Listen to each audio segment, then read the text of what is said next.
Hello, human geographers. We are back at it for our final lecture from our religion chapter. Tonight we are talking about the impact of religion on the landscape in society. Looking at the whole reason why we study this is kind of the impact of these different religions. So let's go ahead and get started. We're going to start out by looking at several different categories where religion has an impact. And we start with sacred sites. Here's our definition of what a sacred site is: a location with special significance to a religious group. These sites are often natural features or religious structures directly connected with a deity or associated with significant events in the history of a particular religion. Now, what I'm going to ask you to do is take a look at that definition. You already underlined it, that's great. Now, tell me, draw an arrow to the part of that definition that is more characteristic of ethnic religions, and draw an arrow to the part that's more associated with universalizing religions. Before we even get into the rest of the notes from this slide, do that. Take a look at that definition. Which part is ethnic religions? Which part are universalizing religions? It's good practice in thinking critically and taking a look at this. Right? Now, here are some of the elements of sacred sites that we have to be aware of.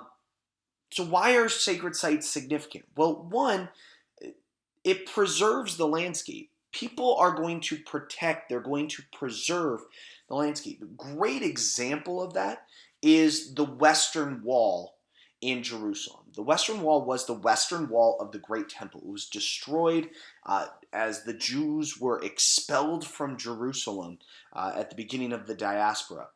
And the Western Wall has been maintained. It's been preserved. It is the one of the final places on earth that is still considered sacred of the ancient Jewish homeland. And it's been preserved, it's been protected. And so that's a great example of that. All right. Pilgrimages are another thing that where we're going to see people make those trips. So what is a pilgrimage? Voluntary travel by an adherent to a sacred site to pay respects or participate in a ritual at the site. Perfect example of that, we mentioned it during our universalizing religion discussion, is the Hajj. The Hajj is one of the 5 pillars of Islam, and once during every Muslim's life, they will make that trip to Mecca. They will make that pilgrimage to Mecca. And so as a result, that's going to help influence the landscape because people have to be accommodated and all these different types of things as a result of the fact that typically once a year, there's going to be a huge convergence of Muslims to Mecca for the Hajj. So that's another example of how these sacred sites. Obviously, tension and conflict can exist. For the 3 Abrahamic religions, Jerusalem is a sacred site. Very significant events have happened in Jerusalem for all 3 Abrahamic religions, that is Judaism, Christianity, and Islam. And so there's conflict, and there's been tension and fighting and death over who gets to preserve that land, who gets to travel to that land, who is in control of that land. So there's been some conflict. Right? Now, typically as far as universalizing religions go, sacred sites are associated with the founder's life. All right. So we're going to take a look at a couple examples here in just a minute. As far as ethnic religions go, they're typically associated with the physical environment of the hearth. Now, here's the tricky thing. As far as universalizing religions go, are the buildings where religious ceremonies are held, are those considered sacred sites? Is a church a sacred site? Is a mosque a sacred site? And the answer, at least according to religious scholars, is no. And that's where this gets to be kind of controversial because are they still sacred? Are they still protected? Are they preserved? Do people travel to them? Things like that? Well, of course they do. But again, when we go back to what defines a sacred site, we're looking at uh, typically in universalizing religions, places that have or are associated with events in the founder's life. So let's take a look at some examples so we know what we're talking about.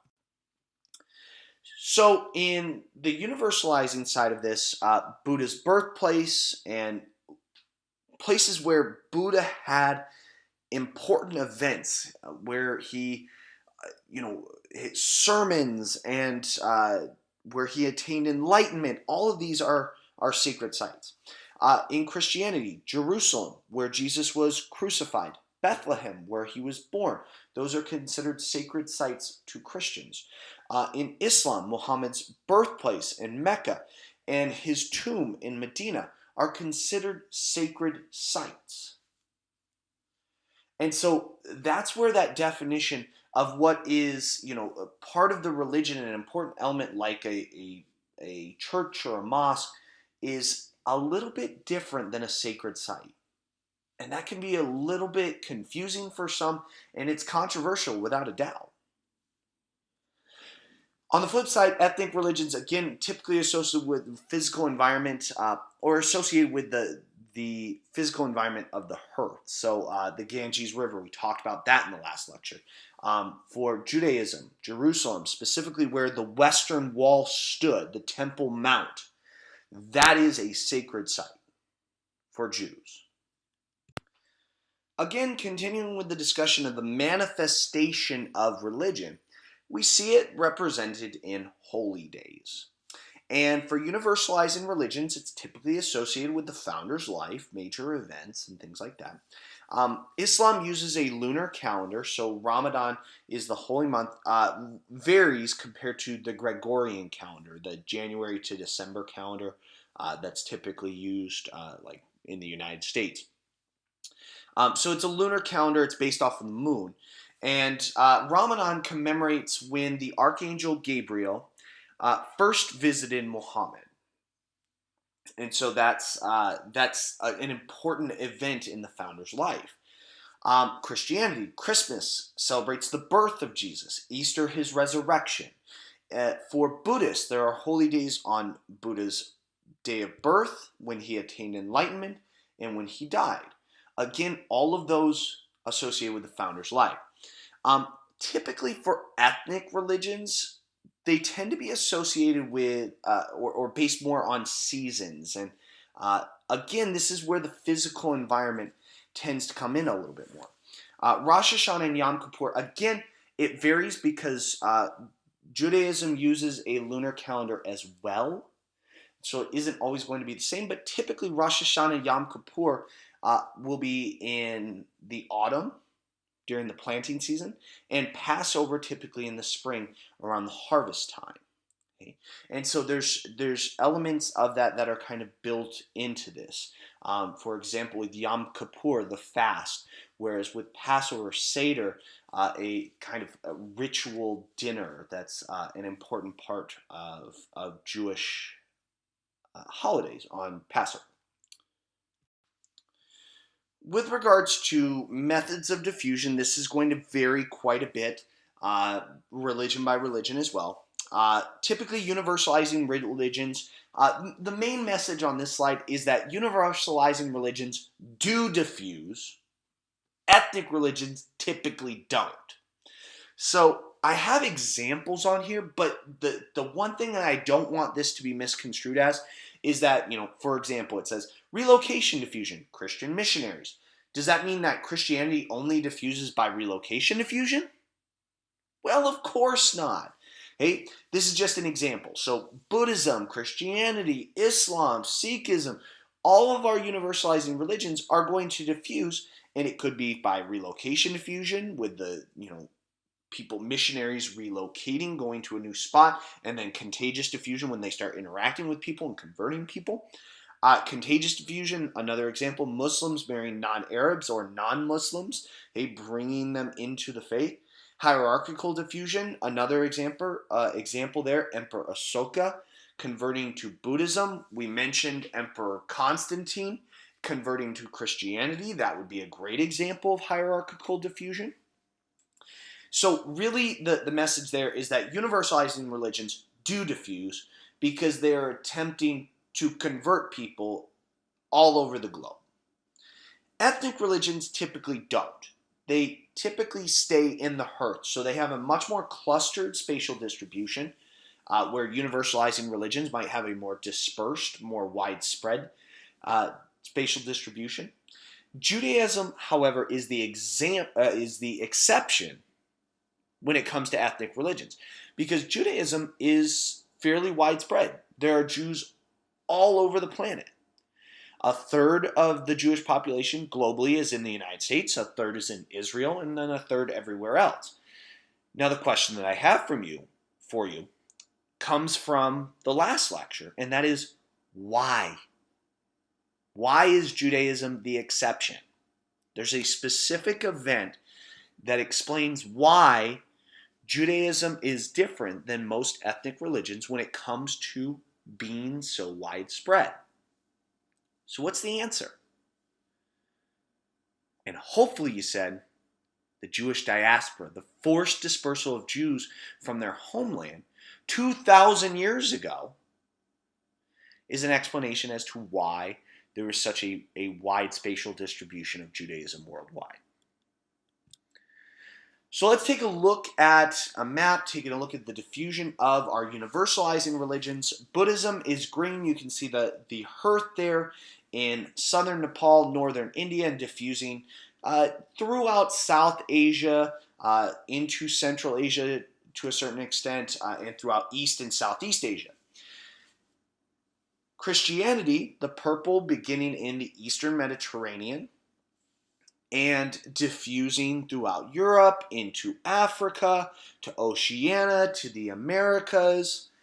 And then we have Islam, beginning in the Arabian Peninsula, diffusing throughout the Middle East, North Africa, into Sub-Saharan Africa, diffusing into Central Asia, Southeast Asia, over periods of time. All right. So just make sure that you know, one, the hearth of these religions, and two, where it diffused to. I don't know that you necessarily need to know, the centuries when they diffuse there, because I'll admit I certainly don't. Okay, but just know kind of the progression, know where these universalizing religions are practiced, and then obviously we have to know where these ethnic religions are practiced. But that's a little bit more simple because it tends to be right near the hearth. Another way that religion impacts the cultural landscape is through burial practices. And essentially, burial practices are the way that different religions and the religious practices that are associated with treating and preserving the dead. So a couple ways that we're going to see burial practices impact the landscape is, one, it imposes conformity on the landscape for a particular region. And this is a good example of how we can draw intra-faith boundaries within a single major religion. So what we have here when we talk about this, for example, is that most Christians and Muslims and Jews will bury their dead in park-like cemeteries. All right, and what this does is create kind of a uniform landscape in areas where those religions tend to dominate. All right, so areas where Christians tend to be the predominant religion, we're going to see park-like cemeteries where Christians tend to bury their dead. And that imposes conformity. It makes it more uniform for that particular religious area. Okay? Now, it obviously also affects local land use, because if you're going to bury your dead in park-like cemeteries, what do you have to set aside when you're planning a city? You have to set aside land to bury your dead. And so that's going to affect local land use, because you have to say, okay, not only do we have to have, we have to have the city hall, we have to have businesses, we also have to have cemeteries. So you have to kind of plan for that. So you have to set aside that land, save that land in order to bury your dead. And obviously, the larger your city gets, the more land you're going to have to set aside to bury your dead. All right, and that's an important note to make. It also makes the landscape distinctive compared to other religious areas. And that's a good example of an interfaith boundary, boundaries between major world religions. So again, we mentioned before that Islam uses park-like cemeteries, and we're going to list some examples here in just a minute. Whereas Hindus will cremate their dead, typically. And so, for example, Muslims have to set aside land for their park-like cemeteries to bury their dead. Hindus do not. And so we might be able to draw a distinction between those two different areas based on the fact that one is going to bury their dead and one is going to cremate their dead. And so that's an important note to make, is that it allows us to see boundaries and understand where one religious practice tends to be more homogenous, and then as you get towards another one, there's a boundary, and then we see a different practice. And so that's important to know. So here are some examples of the different burial practices that are associated with the different religions, Buddhism and Hinduism. Remember that there is a connection, that Siddhartha Gautama was a Hindu, rejected the caste system, but there's some elements of Hinduism that are still maintained by Buddhists, and that's a good example of one. All right, is that burial practices both practice cremation, whereas the Abrahamic religions, Judaism, Christianity, and Islam, are going to have park-like cemeteries. Now, throughout the history of Christianity, there's different periods of time Christians used catacombs when it was still illegal to be Christian, because remember, early on in the Roman Empire, it was illegal to be Christian, and Christians were persecuted. So you can't, bury your dead out in public because it's illegal to be Christian. It's illegal to do that. And so they buried their dead underground in catacombs. Then, as it became the not only accepted but the official religion of the Roman Empire, Christians started to bury their dead surrounding churches. Well, then those churchyards started to fill up, and so then they had to set aside separate plots of land, cemeteries, where they would bury their dead. So there's kind of a progression there as well associated with that. Animism, again with animism, like we noted in the last lecture, a lot of different practices depending on where in the world you're talking about it. Exposure might be one where I've seen examples where very high up people are left out to be exposed. They essentially decompose. Other examples being buried at sea. There's lots of different examples, and it really varies place by place and practice by practice. And as with everything on here, this is overly generalized, all right? Because there are a lot more nuances as far as taking care of the dead that goes beyond just where they're buried or whether or not they're buried. So there's a lot more nuance with this, and I know I didn't give my disclaimer again at the beginning of this lecture, but it's important to note as well that, again, there's a lot more nuance to this than simply just where they're buried or cremated or how the dead are treated, basically. Another example of the impact of religion is on place names.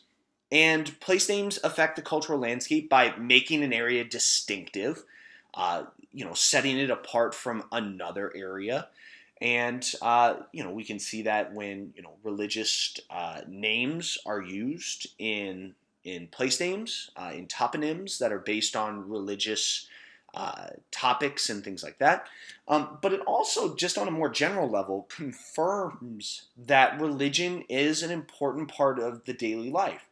So if we were to go back a couple lectures to that map, looking in the United States at the percentage of the population by county that have religious adherence, the areas that were much darker in those counties, well, do we see more religious place names in those areas? And that would be a very interesting exercise to do. Would we see areas when there are more people who are devout with their faith? Are we going to see more religious names in those areas? and be a really interesting element because, again, when we see these place names that reflect uh, religion, we take it as, well, then it must be a very important element in the lives of the people of this community. So some examples that we can see, the use of saint names in French Canada, in Quebec, an example, the St. Lawrence River Valley, and we're going to see an example here in just a moment. The U.S. Southwest, Brigham City for Mormons, LDS. Los Angeles, it is in Spanish, but what does it translate to? The Angels. Medina, remember, Medina was renamed. It used to be Yathrib. But when Muhammad came to Yathrib, the city's name was changed to Medina. And Medina is the city of the prophet. And that's an element of religion impacting the cultural landscape. So let's go ahead and take a look. This is the St. Lawrence River Valley. This is Quebec in southeast Canada. And take a look at all those saint names. So do we get a sense that maybe religion is an important part of the life of people who are living in this part of Canada, given the number of saint names that we see there? Do you think Roman Catholicism is an important element of the day-to-day lives of the people living in this area? We might be able to guess that. And so this gives us a sense of not only the type of religion that's being practiced there, but also how important it is. It makes this a little bit more distinctive because when you take a look, as you get into Ontario, do you see the same concentration? Do you see the same density of saint names in Ontario? Outside of the bilingual Quebec, French-speaking province of Canada? And the answer is no. The density is significantly lower.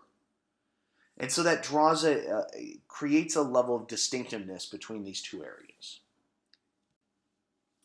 So a couple different examples. I like to use this one, not so much because it's important as far as AP Human Geography goes, but it's just important as far as, being a citizen of the world and understanding this. So this looks at the number of flags, national flags, that have some kind of religious symbol on them.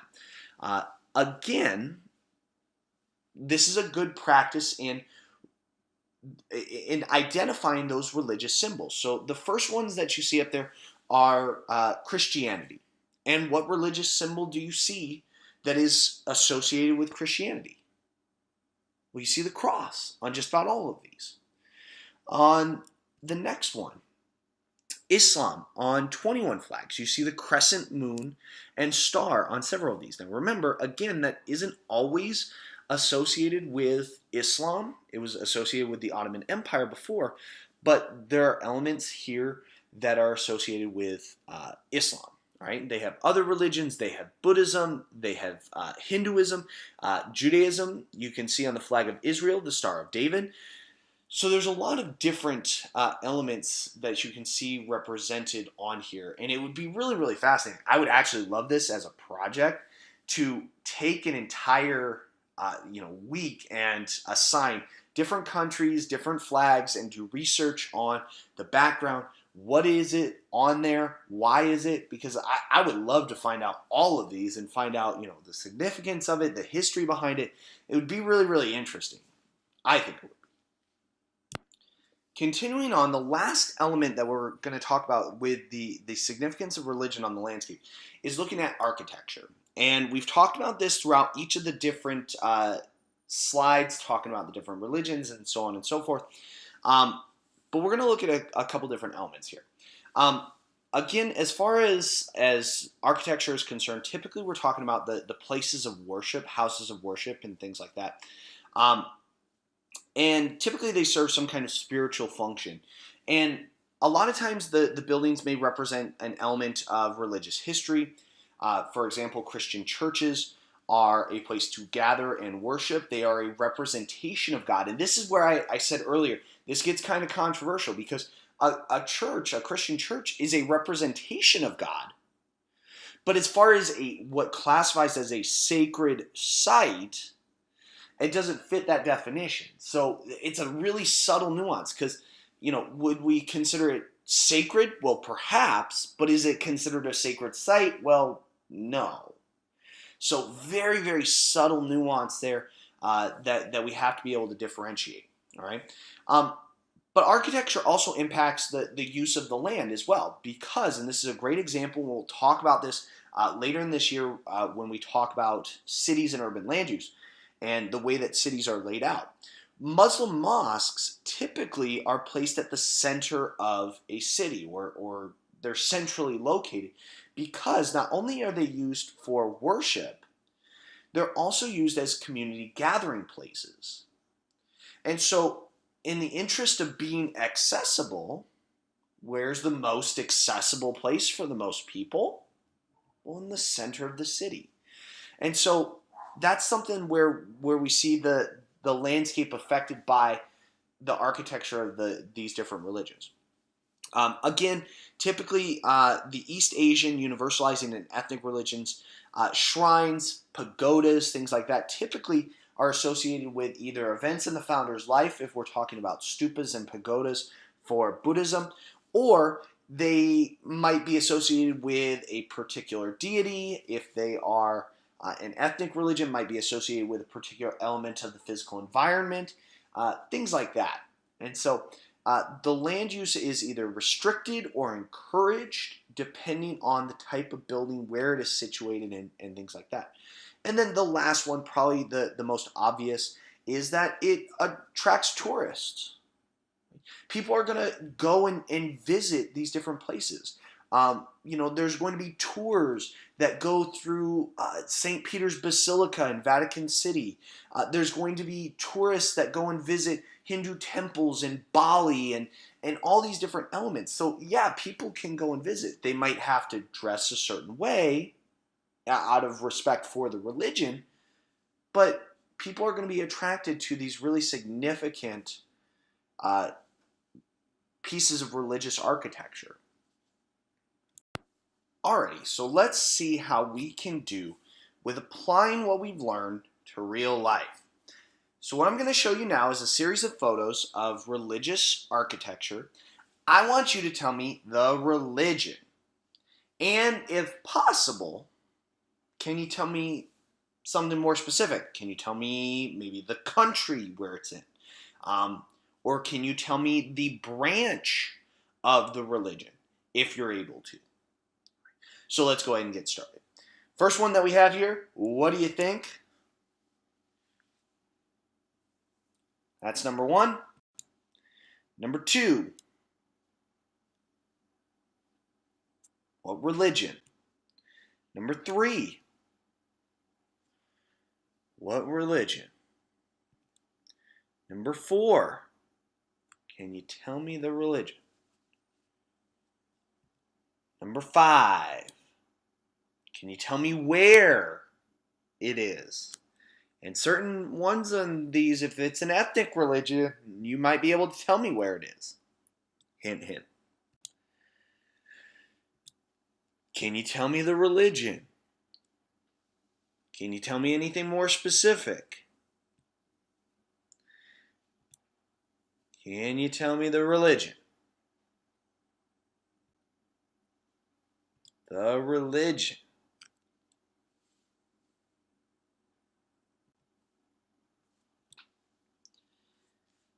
Can you point to how you figured it out?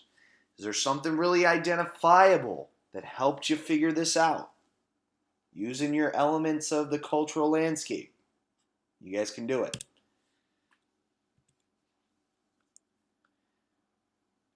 What religion? Where is it, do you think?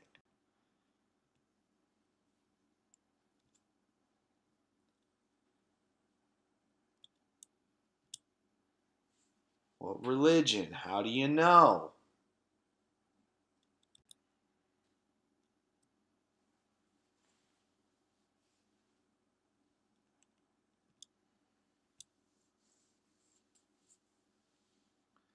Make your guesses. We're going to bring them to class.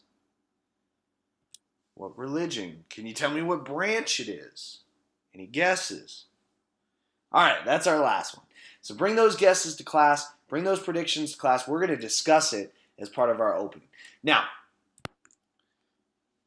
last little bit that we have to get to is looking at religious conflict. And our textbook does a pretty good job of detailing some of these different examples, some of these different case studies for us. So we're not going to spend a ton of time looking at it.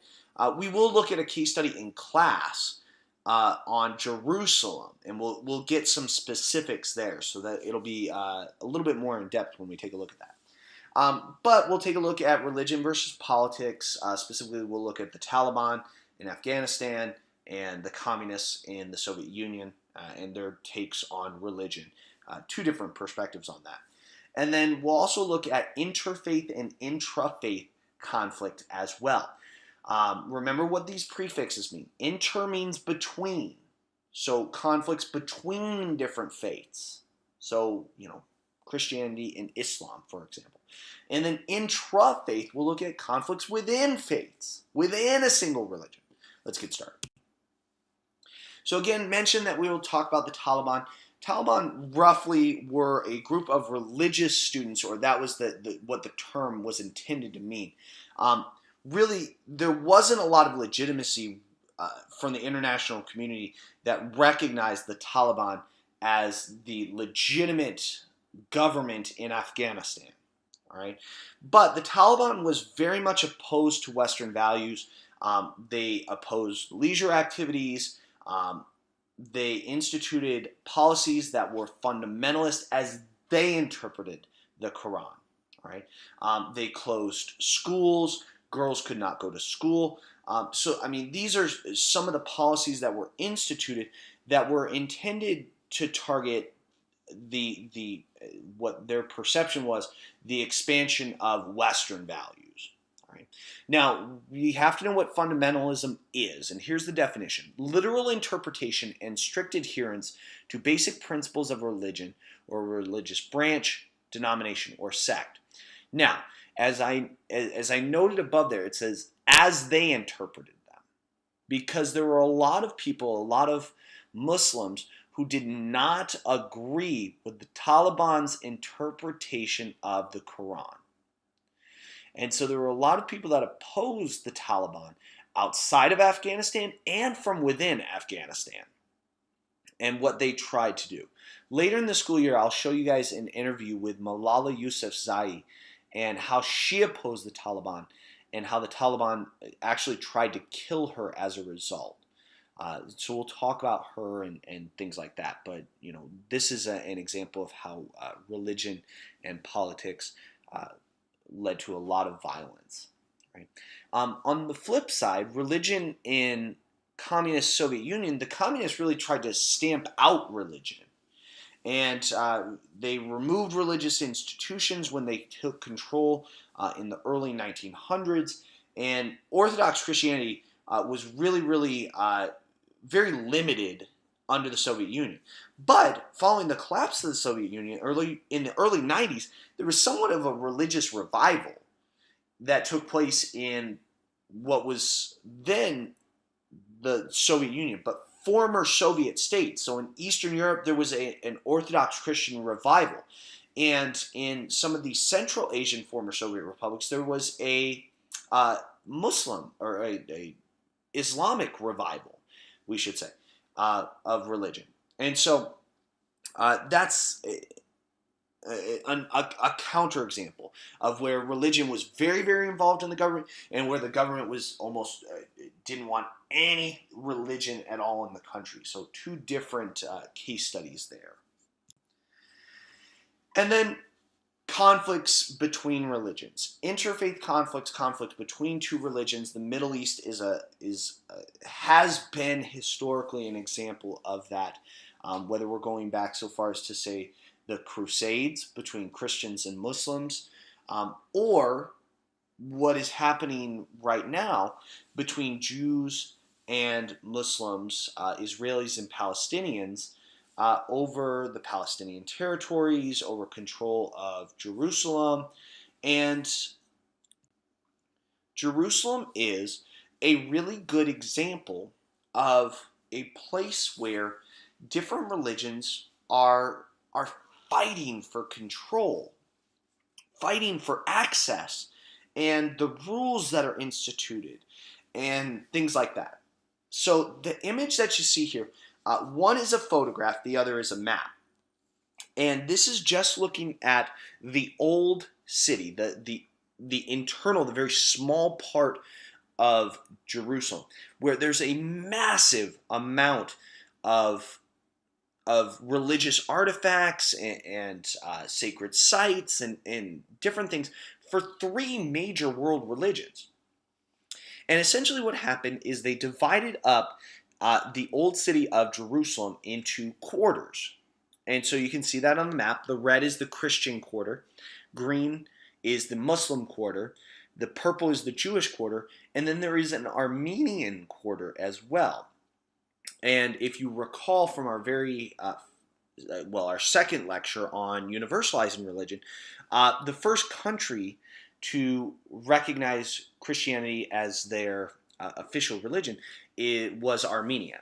And so I don't know if that played an impact in the fact that there is an Armenian quarter, but it's an important note to make all the same. And so in this case, in the photograph, you can see several different sacred sites. Right there in the center, the golden dome is actually called the Dome of the Rock. And so we'll see that mentioned in our video case study. And in the bottom right part of the corner, you can see the Western Wall, a sacred site for Jews. And we're going to talk about access. We're going to talk about sacred sites and how some of this conflict has been mitigated over time and at the same time, or different periods of time, aggravated as well. Last slide for this evening is looking at intra-faith conflicts within a religion. And for example, the image that you see in the upper right-hand corner there goes back to, this photo dates to a couple who lived in the 1800s in the Netherlands, or what is now the Netherlands. And at this time, Protestants and Catholics couldn't be buried in the same cemetery. There were separate parts of the cemetery for Protestants and Catholics. And so a Catholic woman and her Protestant husband were buried next to this wall, and their headstones reached across the wall and clasped hands and held hands forever. So, I mean, that's a really sweet and endearing example, but it goes back to there were conflicts between these different branches of Christianity. And we can look no further than Ireland as an example of this. The Republic of Ireland is about 87% Roman Catholic, and Northern Ireland is part of the United Kingdom and has a larger Protestant population than the rest of Ireland. And so there was actually a lot of discrimination against Catholics in Northern Ireland. And what came about as a result is the Irish Republican Army, which tended towards to be more Catholic in its composition. But its goal was reuniting the entire island of Ireland, and by any means necessary. And a lot of violence took place between Northern Ireland and the Republic of Ireland. And so there was a lot of conflict, and to a certain extent, it stemmed from religion. And even another religion, Islam, conflict between the two major branches there, between Sunnis and Shias. And we could look to Iraq as an example of that. Iraq divided between the Sunnis and Shias, the Shias in the south. The Sunnis tend towards more the north. And there's been conflict there as well. And so I just want to end with this discussion of the impact of religion on the landscape, impact of religion between one another. Not to suggest, because I don't want to leave off on a note that suggests that religion leads to conflict. I certainly don't want to leave that note. But I do want to look at this whole lecture was about the impact of religion. And I think we've seen that. Right? So, with that being said, we'll finish up our religion chapter. I'll see you guys in class to discuss this. Have a wonderful evening. Good night.